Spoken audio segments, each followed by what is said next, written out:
প্রায় 300 বছর আগে এই দেহেই ছিল প্রাণ। আমি এখন দাঁড়িয়ে আছি সেই ষড়যন্ত্রের কারিগরদের সামনে। এখানে রয়েছে ঘসেটি বেগম, এখানে রয়েছে জগৎ শেঠ, এখানে রয়েছে মীর জাফর। এই মতিঝিল থেকেই রওনা দিয়েছিলেন নবাব সিরাজউদ্দৌলা পলাশির যুদ্ধে। সিরাজউদ্দৌলা এবং তার সেনাবাহিনীদের এখানে সাজানো হয়েছে সেইভাবেই, যেভাবে হাতির পিঠে চেপে রওনা দিয়েছিলেন, যেভাবে ঘোড়াই ছিল তার সেনাবাহিনী, সেনাপতিরা, তারই চিহ্নস্বরূপ এই জায়গাটি। এই সেই পলাশির মনুমেন্ট। এখানে এসে সত্যি গায়ে একটা শিহরণ জাগে।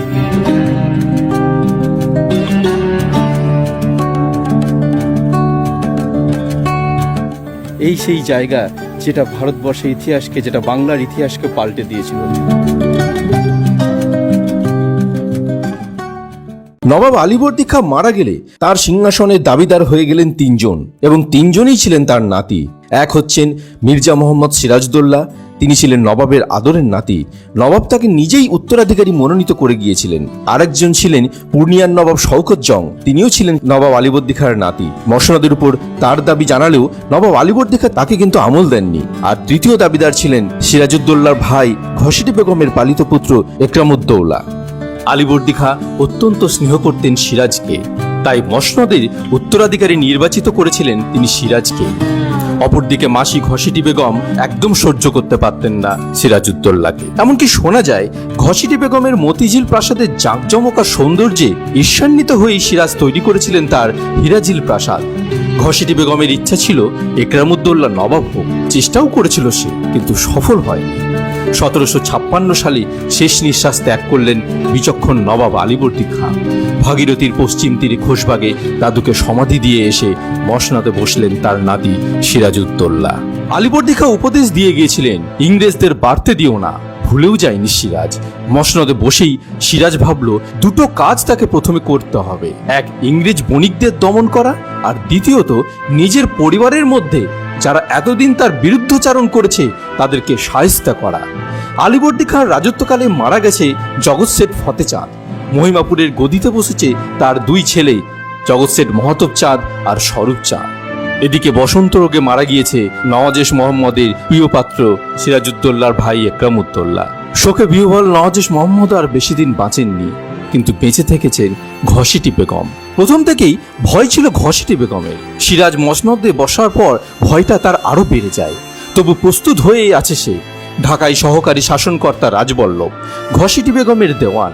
শোনা যায় হোসেন কুলির মৃত্যুর পর ঘসেটির মন গিয়ে পড়েছিল রাজবল্লভের দিকে, তাই দেওয়ানও ভীত। বলা যায় না তার অবস্থাও যদি হোসেন কুলির মতো হয়ে যায়। সতর্ক ছিল ঘসেটি বেগম, আরো বেশি সতর্ক ছিলেন রাজবল্লভ।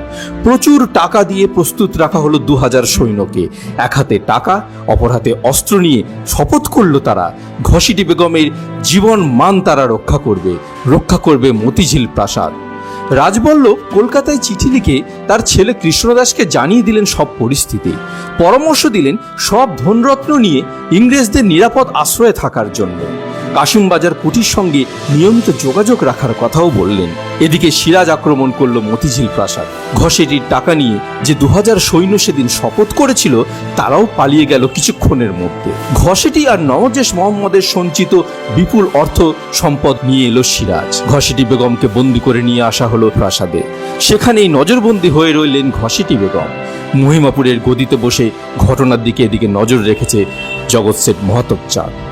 মসনদে বসেই সিরাজ হয়ে উঠল বেপরোয়া। গ্রাহ্য করতেন না বিশেষ কাউকে, স্থান কাল পাত্র বিবেচনা করে কথাও বলতেন না। অল্প কিছুদিনের মধ্যেই আমির ওমরাও সবাই ক্ষুব্ধ হয়ে গেল সিরাজের এই রূঢ় আচরণে। নিজের খেয়াল খুশি মতো কাজ করছে সিরাজ, পরিণামের কথা একবারও ভাবছে না। অথচ তখনও বাদশাহর কাছ থেকে আসেনি ফরমান। সিরাজ তখনও পায়নি বাদশাহর স্বীকৃতি, কারণ ওদিকে পূর্ণিয়ার শওকত জং সিরাজকে অস্বীকার করতে শুরু করে দিয়েছে। অথচ সিরাজ নবাবী চালেই অপমান করে চলেছে একাধিক প্রভাবশালী মন্ত্রী আমির ও ওমরাওকে। মীর জাফর ছিল প্রধান সেনাপতি। সেই মীর জাফরের হাত থেকে সেনাপতির দায়িত্বভারও তুলে নেওয়া হয়েছে। ক্ষুব্ধ হয়েছে মীর জাফর, উন্নীত করা হয়েছে মোহনলালকেও। এবার ক্ষুব্ধ হলো জগৎ শেঠ মহতব চাঁদ, কারণ মোহনলাল জগৎ শেঠের মিত্র নয়, ছিল শত্রু। এদিকে বাদশাহী স্বীকৃতি আনতে গেলে লাগবে টাকা। প্রজাদের কাছ থেকে অবিলম্বে 3 কোটি টাকা আদায় করার আদেশ দিয়েছে সিরাজ। জগৎ শেঠ আপত্তি জানিয়েছে। প্রকাশ্য দরবারে সিরাজ অপমান করেছে মহতব চাঁদ জগৎ শেঠকে। বন্দী হয়েছে মহতব চাঁদ। মির্জাফর সহ কয়েকজন অনুরোধ জানায় মহতব চাঁদকে ছেড়ে দেওয়ার জন্য। সিরাজ অটল। শেষ পর্যন্ত আলীবর্দী বেগম সরফুন্নেসার অনুরোধে ছাড়া পেল জগৎ শেঠ। সিরাজ ভুলে যাননি আলীবর্দী খাঁর উপদেশ, ইংরেজদের দমন করার উপদেশ। সিরাজের ধারণা হয়েছিল কাশিমবাজার কুঠিটা ঠিক ব্যবসা কেন্দ্র নয়, আসলে ওটা ইংরেজদের দুর্গ। ওত পেতে বসে আছে ওরা, সুযোগ পেলেই থাবা বসাবে। সিরাজ আরো মনে করতেন ইংরেজদের সঙ্গে যোগসাজেশ আছে ঘসিটি বেগম এবং তার দেওয়ান রাজবল্লভে। তাই সিরাজ যখন জানতে পারলেন যে রাজবল্লভের ছেলে কৃষ্ণদাস ইংরেজের আশ্রয়ে, তখন তিনি লোক পাঠালেন কলকাতায় ডেরেক সাহেবের কাছে। নবাবের আদেশ, কৃষ্ণদাসকে তুলে দিতে হবে নবাবের হাতে। কিন্তু কলকাতা থেকে অপমানিত হয়ে ফিরে এলো নবাবের লোক। ইংরেজরা অগ্রাহ্য করেছে নবাবের আদেশ। ধৈর্য রাখতে পারেননি সিরাজ। ইংরেজদের এই উদ্ধত সহ্য করতে তিনি রাজি নন। কাশিমবাজার কুঠি অবরোধ করে বন্দী করলেন সপরিবার ওয়াট সাহেবকে। তারপরেই করলেন কলকাতা আক্রমণ। কয়েকদিন যুদ্ধের পর ইংরেজরা সম্পূর্ণভাবে পরাজিত হলো। প্রাণ ভয়ে কেউ কেউ পালিয়ে গেল। অবশিষ্টরা হয়েছিল নবাবের হাতে বন্দী। ইংরেজদের রাখা হয়েছিল ইংরেজদেরই ব্যবহৃত একটি কারাগৃহে। এদের মধ্যে কয়েকজন মারাও গেলেন। এই ঘটনাকেই অনেকে অন্ধকূপ হত্যা বলে ইতিহাসে চিহ্নিত করার চেষ্টা করেছেন। কিন্তু অন্ধকূপ হত্যা যে সত্য কাহিনী নয়, সে কথা পরবর্তীকালে প্রমাণ করেছেন সর্বপ্রথম বিহারীলাল সরকার এবং তারপরে অক্ষয় কুমার মৈত্র। কলকাতা জয় সম্পূর্ণ করে সিরাজ ফিরেছেন রাজধানী মুর্শিদাবাদে। এতটা আশা করেনি ইংরেজ। কলকাতা আক্রমণের আগে সিরাজকে নিষেধ করেছিলেন আমিনা, নিষেধ করেছিল আরও অনেকে, কিন্তু সিরাজউদ্দৌলা শোনেনি কারো কথা। বাংলার নবাব সেই, ইংরেজ তার প্রজার ঔদ্ধত্য সহ্য করবে না নবাব। ইংরেজ বুঝুক নবাবের শক্তি। বন্দি ওয়ার্সের স্ত্রী পুত্রকে ছেড়ে দিতে লুৎফা অনুরোধ করতে থাকে সিরাজের কাছে। সিরাজ রাজি হলেন না। পরে আমিনা ও লুৎফা যুক্তি করে মিসেস ওয়ার্সকে পুত্র ও কন্যা সহ সিরাজের অগোচরে গোপনে নদীপথে পাঠিয়ে দিলেন চন্দননগরে। আর কিছুদিন পর সিরাজও মুক্তি দিলেন ওয়াট সাহেবকে। মুর্শিদাবাদে ফিরেও শান্তি নেই সিরাজের। পূর্ণিয়া শওকত জং খুবই বাড়াবাড়ি শুরু করেছে। বাদশাহর সনদ হাতে পেয়ে সে নিজেকে সুবা বাংলার নবাব বলে ঘোষণা করেছে। সিরাজের কাছে এখন শওকত জঙ্গই হলেন মূল প্রতিদ্বন্দ্বী। পথের কাঁটা সরাতে দৃঢ়প্রতিজ্ঞ সিরাজ রওনা হলো পূর্ণিয়ার দিকে। ঘোরতর যুদ্ধে নিহত হলেন শওকত জং। পথের কাঁটা সরিয়ে ফেলেছে সিরাজ। সুস্থ মনে রাজধানীতে ফিরে এসেছে নবাব। এদিকে কলকাতায় ইংরেজদের বিপর্যয়ের খবর পেয়েই মাদ্রাজ থেকে ছুটে এসেছে অ্যাডমিরাল ওয়াটস আর কর্নেল ক্লাইভ। কলকাতা রক্ষার ভার তখন দেওয়ান মানিকচাঁদের উপর। কিন্তু মানিকচাঁদ চুপচাপ। তার আচরণ তখন ইংরেজের সঙ্গে প্রায় মিত্রের মতোই। খবর পেয়ে সিরাজ ছুটেছে কলকাতায়, কিন্তু রণকৌশলে এবার পরাজিত হলেন নবাব। কলকাতা পুনরুদ্ধার করল ইংরেজ। 1757 সালের 9 ফেব্রুয়ারি বাধ্য হয়ে এক সন্ধিপত্রে স্বাক্ষর করে সিরাজ। সন্ধিসূত্র অনুসারে স্থির হয় নবাব ইংরেজদের প্রতি কোনো রকম অত্যাচার করবে না এবং ক্ষতিপূরণ দেবে, আর ইংরেজরা শান্তভাবেই ব্যবসা করবে। নবাবের রাজ্যে তারা করবে না আর কোনো গোলমাল। এদিকে কিন্তু ষড়যন্ত্র শুরু হয়ে যায় গোপনে। প্রাথমিক কথাবার্তা চলছে তখন। ঘটনার দিকে নজর রাখছে সবাই। ফরাসিদের সঙ্গে নবাবের যোগাযোগটা ভালো চোখে দেখত না কোম্পানি। ক্লাইভ বুঝেছিল ফরাসিরা নবাবের একটা খুঁটি। ইতিমধ্যে বিলেত থেকে খবর এসেছে যুদ্ধ বেঁধে গেছে ইংরেজদের সঙ্গে ফরাসিদের। এই ছুতোই ক্লাইভ আক্রমণ করলো চন্দননগর। সিরাজ নিষেধ করেছে, শোনেনি ইংরেজ। সিরাজ সৈন্যসহ দুর্লভরামকে পাঠায় হুগলিতে। হুগলির ফৌজদার তখন নন্দকুমার। সিরাজ নন্দকুমারকে নির্দেশ দিলেন ফরাসিদের সাহায্য করার জন্য। চতুর ইংরেজ আগে থেকেই নন্দকুমারকে হাত করে দখল করে নেয় চন্দননগর। নন্দকুমার সাহায্য করেনি ফরাসিদের, ফেরত পাঠিয়ে দিয়েছে দুর্লভরামকে। শেষ পর্যন্ত সিরাজের নির্দেশে দুর্লভরাম সসৈন্য অবস্থান করে পলাশীতে। এদিকে নেপথ্যে চলছে গভীর ষড়যন্ত্র। এক জায়গায় মিলেছে সব ঘুঘু। মির্জাফর, রায়দুল্লভ, জগৎ শেঠ, ইয়ার লতিফ নবাবের সেনাপতি। এদিকে গোপনে নিয়মিত টাকা পায় সে জগৎ শেঠের কাছ থেকে। শর্ত আছে, ইয়ার লতিফ তার বাহিনী নিয়ে রক্ষা করবে মহিমাপুরের স্বার্থ। প্রয়োজন হলে অস্ত্র ধরবে নবাবের বিরুদ্ধেও। উমিচাঁদ পাঞ্জাবি মহাজন, জগৎ শেঠের দালাল। সিরাজের কলকাতা জয়ের সময় তার ক্ষতি হয়েছিল অনেক। শোক ভুলতে না পেরে সেও এসে যোগ দিয়েছে ষড়যন্ত্রের আখড়ায়। এসেছে নদিয়ার মহারাজা কৃষ্ণচন্দ্র। তার বুদ্ধি আছে অসাধারণ। এই রকম গভীর ষড়যন্ত্রে একজন দক্ষ বুদ্ধিমান লোকের প্রয়োজন আছে বই কি। পরপর কয়েকদিন বৈঠক হলো জগৎ শেঠের বাড়িতে। স্থির হলো ইংরেজদের সহায়তায় গদিচ্যুত করা হবে নবাব সিরাজউদ্দৌলাকে। মসনদে বসবে মির্জাফর। তারপর ভাগ হবে সিরাজের ধন দৌলত। কে কত ভাগ পাবে তাও মোটামুটি স্থির করা হয়ে গেল। কেউ যাতে বেইমানি করতে না পারে তার জন্য তৈরি হলো দলিল। সব ব্যবস্থা পাকা, শুধু বাকি থাকলো একটা কাজ, ইংরেজদের অনুমোদন আর সহায়তা দরকার। গোপনে খবর পাঠানো হলো কাশিমবাজার কুঠিতে, সেখান থেকে খবর গেল কলকাতায়। বিচার বিবেচনা করে ক্লাইভ বুঝল এই মহা সুযোগ এসে গেছে। এই সুযোগ না নেওয়ার অর্থ চরম মূর্খামি। রাতের অন্ধকারে পর্দার আড়ালে মহিলা ছদ্মবেশে পালকিতে চড়ে ওয়ার্স সাহেব এলেন জাফরাগঞ্জের প্রাসাদে। গোপনে চুক্তি হলো মির্জাফর আর ইংরেজদের মধ্যে। মির্জাফর এক হাতে কোরআন আর অন্য হাতে মিরনের মাথা স্পর্শ করে প্রতিশ্রুতি দিলেন ইংরেজদের সব রকম সাহায্য করবার।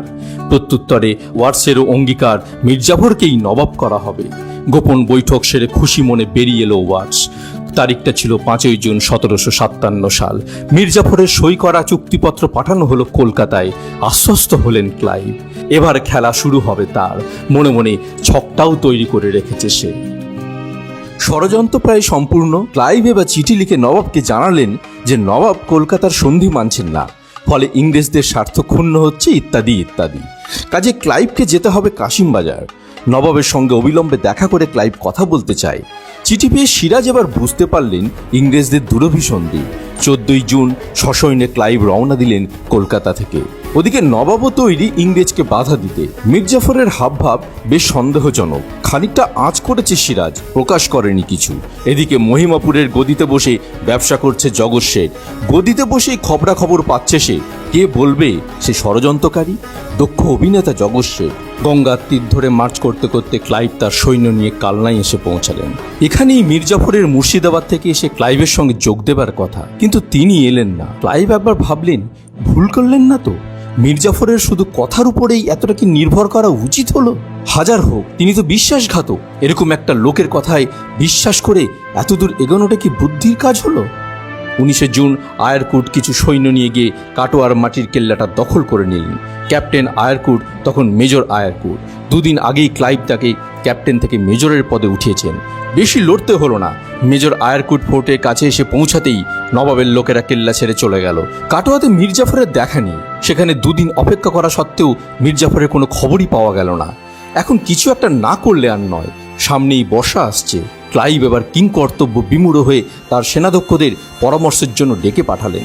মন্ত্রণার বিষয় হলো এখনই এগিয়ে গিয়ে নবাবকে আক্রমণ করা উচিত, না বর্ষাকালটা এখানে কাটিয়ে বর্ষা শেষে মারাঠাদের সাহায্য নিয়ে আবার নতুন করে সব উদ্যোগ করা হবে। ভোট নেওয়া হলো। ক্লাইভ নিজেই অগ্রসর হওয়ার বিরুদ্ধে ভোট দিলেন, কিন্তু 20 জনের মধ্যে 13 জনেরই ওই একমত।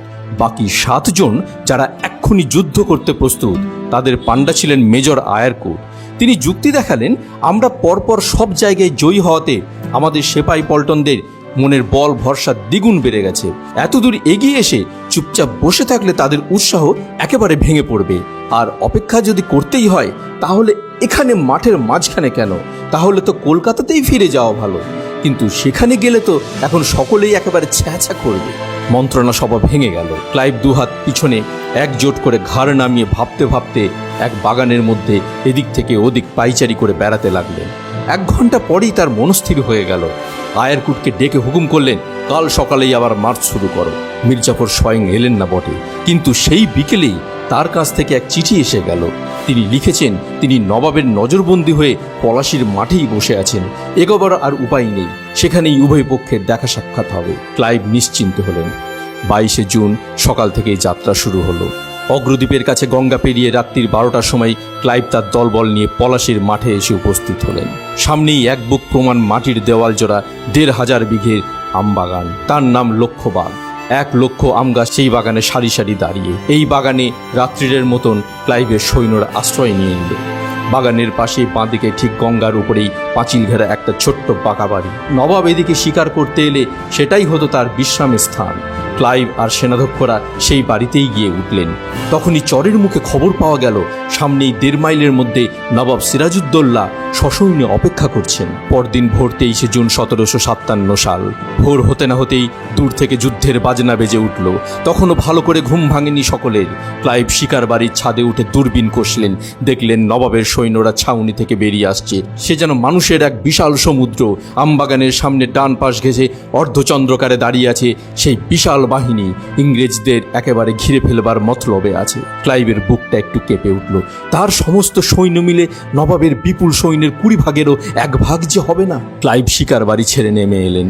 আমবাগান থেকে সৈন্য বের করে এনে বাগানের পাঁচিলের সামনেই যুদ্ধের জন্য সাজিয়ে ফেললেন। মাঝখানে রইল গোরারা, তাদের ডাইনে বাঁয়ে 3-3টে করে 6টা কামান। সাদামুখ লাল কর্তা গোরাদের দুপাশে দাঁড়ালো কালো তেলেঙ্গি সেপাই আর দিশি লাল পন্টন। ইংরেজদেরই হাতে তাদের হালকায়দায় যুদ্ধবিদ্যা শেখা। সামান্য কিছু সৈন্য রসদ পাহারা দেওয়ার জন্য আমবাগানের ভিতরে রয়ে গেল। Major James Kilpatrick, major Archibald Grant, major Eyre Coote, captain George Gaupp, এই 4 জন ইংরেজ অফিসার সেনা চালাবার জন্য রইলেন। ক্লাইভ নিজে তো সর্বাধ্যক্ষ আছেনই, বাঁ দিক দিয়ে চলে গেছে গঙ্গা, তার উপরেই সেই শিকার বাড়ি, আপাতত সেটা ফৌজের হেডকোয়ার্টার্স। নবাবের পক্ষে ইংরেজদের সামনে 200 গজ তফাতে একটা ছোট্ট পুকুর পাড়ে দাঁড়িয়ে আছে ফরাসি সেনাপতি সিনফ্রে, সঙ্গে তার গোটা 45 ফরাসি গোলন্দাজ আর 4টে ছোট ছোট কামান। তার ঠিক পিছনেই মীর মদনের নেতৃত্বে নবাবের একদল সৈন্য। মীর মদনের বাঁ পাশে এক প্রকাণ্ড জায়গা ঘিরে কাশ্মীরি সেনাপতি মোহনলাল, সবশুদ্ধ 5000 ঘোড়সওয়ার আর 7000 পাইদল জঙ্গি আছে সেখানে। নবাবের বাকি সৈন্যরা রইল এক উঁচু ঢিপির উপর। এর উপর আবার ইংরেজদের বাঁ পাশে গোল হয়ে দাঁড়িয়ে আছে রায়দুল্লভ, ইয়ার লতিফ আর মীর জাফর। তাদের দক্ষিণ দিকে পলাশি গ্রাম আবজা আবজা দূর থেকে দেখা যাচ্ছে। ইংরেজদের সব মিলিয়ে 950টা গোড়া, 2100 সেপাই, 8টা কামান আর 2টো বড় তোপ। নবাবের পক্ষে জঙ্গিতে আর ঘোড়সওয়ারে 50,000 সৈন্য, 53টা বড় বড় কামান। নবাবের সেনানীদের কি বিচিত্র চেহারা, কি রং বেরঙের সাজ পোশাক। নবাবী ফৌজে সব প্রদেশেরই লোক দেখা যাচ্ছে। সকাল 8টায় লড়াই শুরু হয়ে গেল। প্রথমেই কামান দাগলেন ফরাসি সেনাপতি সিনফ্রে। 8 ঘন্টার মধ্যেই ইংরেজদের 30 জন লোক ঘায়েল। ক্লাইভ দেখলেন তাদের একটার বদলে নবাবের 10-10টা করে লোক মরলেও লড়াই জেতা যাবে না কোনোভাবেই। দুদণ্ডেই তারা নিশ্চিহ্ন হয়ে যাবেন। তিনি আর বৃথা বল ক্ষয় না করে আস্তে আস্তে পিছন হটে সকলকে আবার আমবাগানের ভেতরে নিয়ে গিয়ে পড়লেন। ইংরেজদের পিছন হটতে দেখে নবাবের সৈন্যরা এগিয়ে এলো, কিন্তু প্রাণপণ তোপ চালিয়ে গুলি চালিয়েও ইংরেজদের কিছু ক্ষতি তারা করতে পারল না। সব গোলাগুলি ইংরেজ ফোর্সদের মাথার উপর দিয়ে বেরিয়ে গিয়ে আমবাগানের গাছের ডালি ভাঙতে শুরু করে দিল। এদিকে আমবাগানে ঢুকে পাঁচিলের মধ্যে খানিকটা গর্ত কেটে তার ভেতরে কামানের মুখ নলপড়ে ইংরেজরা উবু হয়ে বসে তোপ ছুটতে লাগলেন। নবাবের দিকে অগুন্তি লোক মারা পড়তে শুরু করলো। অনেকগুলো অযত্নে রাখা বারুদের গাড়ির উপর গোলা পড়ায় সেগুলোও দেখতে দেখতে হাওয়া হয়ে উড়ে গেল। বেলা 11টা নাগাদ দুপক্ষই কেবল এস্তার কামান দেখেই চললেন। শুধু লড়াই, কিছুই মীমাংসা হলো না। কারো হার নয়, কারো জিত নয়। ক্লাইভ ভাবলেন, এই রকম করে সন্ধে পর্যন্ত যদি কোনো রকমে কাটিয়ে দেওয়া যায়, রাত্রিবেলা নবাবী ফৌজকে একবার তাড়া করে দেখবেন। কারণ রাত্রে দেশি ফৌজ পারতপক্ষে লড়াই করতে চায় না, রাত্রের যুদ্ধে তারা বিভীষিকা দেখে। বেলা 11টা পর হঠাৎ এক পশলা খুব জোর বৃষ্টি এসে গেল। 8 ঘন্টা ধরে অনবরত বৃষ্টিপাত হওয়ার ফলে মাঠটা কাদায় কাদায় ভরে গেল। তাছাড়া বলদের গালির উপর যেসব নবাবী কামান গোলা ছুটতে ছুটতে আমবাগানের দিকে এগিয়ে যাচ্ছিল, তারও বারুদ গেল ভিজে। ভিজে বারুদ নিয়ে মীর মদনের কামান তেমন আর গোলাবর্ষণ করতে পারল না। তাদের গোলাবর্ষণ ঢিমে তালে চলতে দেখে ইংরেজ পুকুরের পাড়ে সাজানো ফরাসি সেনানায়ক সিনফ্রেকে কামানের গোলার জবাব দিতে তারা প্রস্তুত হয়ে গেল। বৃষ্টিতে মাঠ ভিজে যাওয়ায় নবাবের বলদ টানা কামানের গাড়িগুলো সব কাদায় আটকে গেল। গোলন্দাজেরা গোলাবর্ষণ বন্ধ করে গাড়িগুলো কাদা থেকে ওঠানোর চেষ্টা করতে লাগলো। বৃষ্টির বেগ থামতে নবাবের সেনাপতি মীর মদন ভাবলেন, ইংরেজদেরও বোধহয় একই দশা, তাদেরও বারুদ বোধহয় ভিজে গেছে। এই ভেবে তিনি 1000 সৈন্য নিয়ে ইংরেজদের দিকে তেড়ে গেলেন। মনে করলেন, ধারে যদি না হয় ভারে তো নিশ্চয়ই কাটবে। মেজর কিলপ্যাট্রিক নবাবের ফৌজকে আসতে দেখে কামান দাগা আবার শুরু করে দিলেন। তার সৈন্যরাও গুলিবর্ষণ আরম্ভ করে দিল। ইংরেজের গোলাগুলির চোটে কামানবাহী গাড়িগুলির বলদগুলো আহত হয়ে ছোটাছুটি শুরু করে দিল এদিক থেকে ওদিক। ঘোড়া, হাতিয়ার, পদাতিক সৈন্যদের সকলের মধ্যে দেখা গেল বিশৃঙ্খলা। বেলা 12টার সময় সৈন্য চালনায় ব্যস্ত মীর মদনের পায়ের উপর হঠাৎ ইংরেজদের একটি কামানের গোলা এসে পড়ল। সঙ্গে সঙ্গে মীর মদনের পা গেল গুঁড়ো হয়ে। মারাত্মকভাবে আহত হয়ে মীর মদন ঘোড়া থেকে পড়ে গেলেন। আহত মীর মদনকে তুলে সিরাজউদ্দৌলা শিবিরে নিয়ে আসা হলো। নবাব তখন তার বন্ধুদের সাথে যুদ্ধ জয়ের স্বপ্ন দেখছেন। মৃতপ্রায় সেনাপতি মীর মদন যুদ্ধের জন্য কি কি ব্যবস্থা করে রেখেছেন সে কথা নবাবকে বলতে বলতেই তিনি শিবিরেই মারা গেলেন।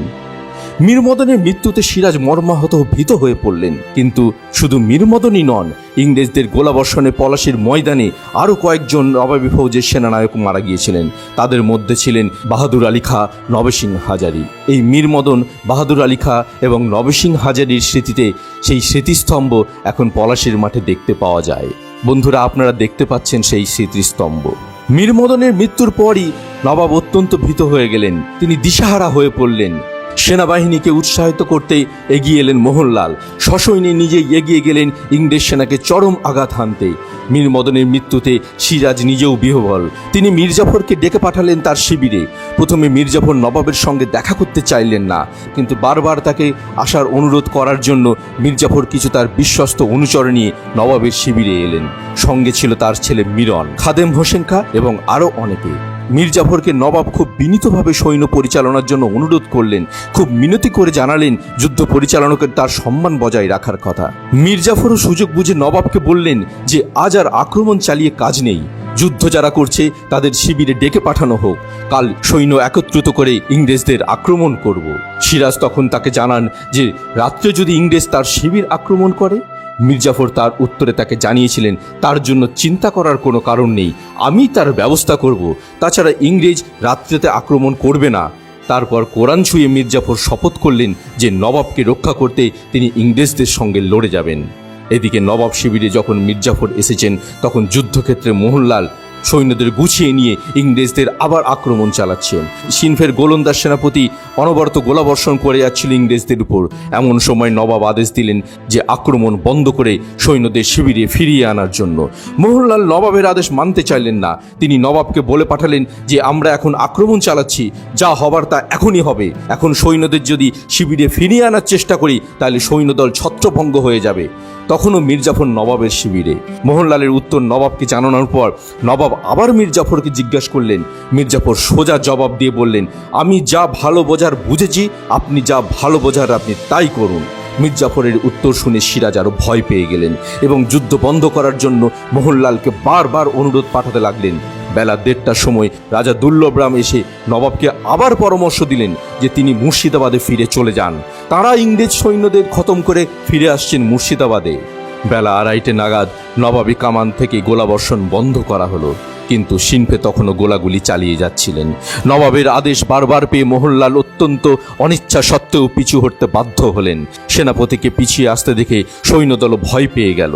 ইতিমধ্যেই মির্জাফর তার তাঁবুতে ফিরে এসে ক্লাইভকে একখানা চিঠি লিখে পাঠিয়ে দিলেন যে নবাবের সৈন্যদের মনোবল ভেঙে গেছে, এখনই আক্রমণ করা দরকার। কিন্তু মির্জাফরের সেই চিঠি অবশ্য ক্লাইভের কাছে পৌঁছালো না। মীর মদনের মৃত্যু আর তার সঙ্গে তার 3 প্রধান সেনাপতির নিরাপত্তা দেখে সিরাজউদ্দৌলা খুবই নিরাশ হয়ে পড়েছিলেন। ঠিক সেই সময় পুকুরের পাড় থেকে নবাব শিবির লক্ষ্য করে ইংরেজ কামান থেকে অগ্নিবৃষ্টি আরম্ভ হয়ে যাওয়ায় নবাব ভাবলেন ইংরেজ এবার তার শিবির আক্রমণ করবে। নবাবের অনেক সৈন্য ইতিমধ্যে গড়খাত পার হয়ে নবাবের শিবিরের দিকে এগিয়ে এসেছিল। তারা কয়েকটা কামান ঘুরিয়ে গোলাবর্ষণের চেষ্টা করতে লাগলো। ওদিকে নিজের জায়গা থেকে পিছিয়ে আসলেও ফরাসি সেনাপতি সিনফের কামান থেকে সমানে গোলাবর্ষণ চলছিল। ইংরেজদের গোলাবর্ষণে কামানবাহী গাড়িগুলির বরদগুলিও মারা গেল, আর কামান সমেত পাটাতনগুলো মাঠের কাদায় পড়ে আটকে থাকলো। অশ্বারোহী সৈন্যদল কিছুটা এগিয়ে ইংরেজ আক্রমণের চেষ্টা করে গেল, কিন্তু ইংরেজদের গোলাগুলির বর্ষণে তারাও পিছিয়ে এলো। মির্জাফরের সৈন্যদল ততক্ষণে মাঠ থেকে সরে এসেছে। ইংরেজ সৈন্য তখনও লড়াই করে যাচ্ছে ফরাসি সেনাপতি সিনফের সঙ্গে। 3 দিক থেকে আক্রমণের তোড়জোড় শুরু করেছে। সিনফে দেখলেন নবাবের সৈন্যদল ছত্রভঙ্গ হয়ে গেছে, সবাই এক এক করে সরে পড়ছে মাঠ থেকে। তিনিও আর কাল বিলম্বন না করে সেখান থেকে সরে পড়ার ব্যবস্থা করলেন। ইতিমধ্যে 2000 অশ্বারোহী সৈন্যকে নিয়ে নবাব সিরাজউদ্দৌলা এক দ্রুতগামী উটের পিঠে চেপে পলাশীর নবাব শিবির ছেড়ে মুর্শিদাবাদের দিকে রওনা হলেন। নবাবের পালিয়ে যাওয়ার খবর জানাজানি হওয়া মাত্রই নবাবী সৈন্যদলে বিশৃঙ্খলা দেখা দিল। যে যেভাবে পারল পলাশী থেকে পালিয়ে যেতে শুরু করলো। বেলা 5টার সময় ক্লাইভ তার সমস্ত সৈন্যবাহিনী নিয়ে মহা আড়ম্বরে নবাব শিবিরে এসে পড়লেন। নবাব শিবিরে কেউ তাদের আর বাধা দেওয়ার থাকলো না। পলাতক নবাবের পিছন পিছন তার বন্ধু বান্ধব যারা ছিলেন সকলেই যে যেদিকে পেরেছেন সেদিকেই পালিয়ে গিয়েছেন। যুদ্ধক্ষেত্র থেকে দ্রুত রাজধানী মুর্শিদাবাদ চলে গেলেন নবাব সিরাজউদ্দৌলা। স্বয়ং নবাবই তার পরাজয়ের বার্তা সর্বপ্রথম বয়ে নিয়ে এলেন রাজধানীতে। পলাশীর যুদ্ধে ইংরেজের জয় হলো। পলাশীর ময়দানে কোম্পানির নিশান উড়ল। সকাল 8টা থেকে বেলা 2টো পর্যন্ত যে যুদ্ধ হয়েছিল তাতে ইংরেজ পক্ষের 20 জন গোরা সৈন্য হত বা আহত হয়েছিল এবং 16 জন লাল পল্টনের সিপাহী নিহত ও 36 জন আহত হয়েছিল। নবাবের পক্ষে মোট কতজন হতাহত হয়েছিল তার কোনো হিসাব পাওয়া যায় না। পালিয়ে যাওয়ার সময় সৈন্যদের উপর কামানের অনবরত গোলাবর্ষণ হওয়ার ফলে অনেক সৈনিক মারা গিয়েছিলেন নিশ্চয়ই। মীর মদনের গোলার আঘাতে মৃত্যুর পর মীর জাফর যদি সেনাপতির দায়িত্ব নিয়ে যুদ্ধটা চালিয়ে যেতেন তাহলে নবাবী সৈন্য ছত্রভঙ্গ হতো না, কিন্তু তিনি তা করেননি।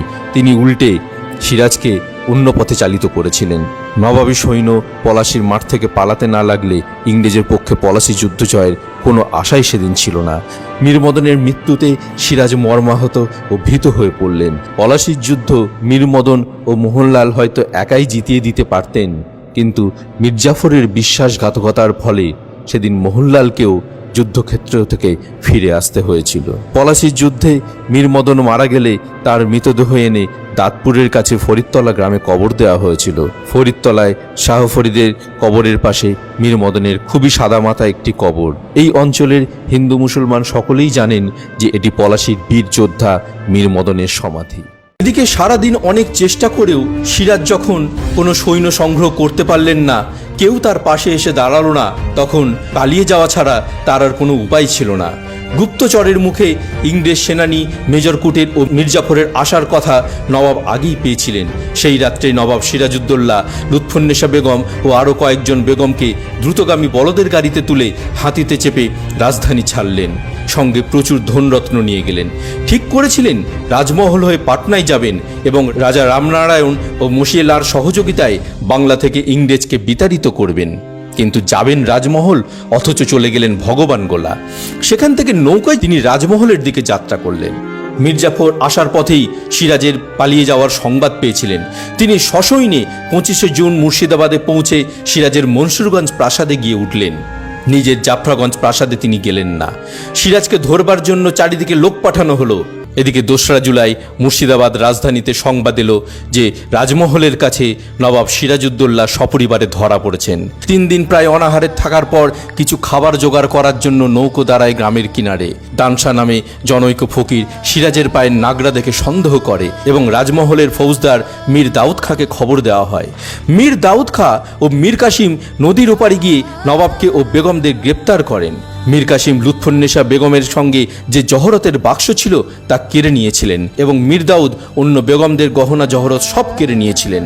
নবাবকে নৌকায় করে মুর্শিদাবাদে আনা হলো এবং মীর জাফরের সামনে তাকে হাজির করা হলো। সিরাজ সম্পর্কে কি ব্যবস্থা করা যায় তা ঠিক করতে না পেরে তাকে মিরনের হেফাজতে রাখার ব্যবস্থা করা হয়েছিল। মিরন নবাব ও বেগমদের জাফরাগঞ্জ প্রাসাদে নিয়ে গিয়ে বন্দি করে রাখলেন। মিরন দেরি করতে রাজি নয়। দরবারের হালচাল বোঝাই বড় কঠিন। কে মিত্র কে শত্রু জানা যায় না। আজকের মিত্র আগামীকাল হয়তো হয়ে যাবে প্রধান শত্রু। তাছাড়া মানুষের মন তো, আজ সিরাজ বন্দি করেও অনুরোধে বা চাপে পড়ে যদি নবাবের মন নরম হয়, অথবা যদি কেউ টাকা পয়সা হিরে জহরতের বিনিময়ে গলিয়ে দেয় ক্লাইভ সাহেবের আক্রোশের উত্তাপ, তাহলে হয়তো কালই ছাড়া পেয়ে যেতে পারে সিরাজ। এমনকি বিদ্রোহ হওয়ার অসম্ভব কিছু নয়। কাজেই দেরি করতে চাই না মিরন। খতম করে দিতেই হবে ভবিষ্যতের আশঙ্কা আর দুর্ভাবনার মূল। জাফরাগঞ্জ প্রাসাদে মিরনের শয়ন কক্ষের পাশের ঘরে সিরাজকে বন্দি করে রাখা হলো এবং পরে সেই কক্ষেই সিরাজকে সেই দিনই মোহাম্মদী বেগকে দিয়ে হত্যা করা হয়।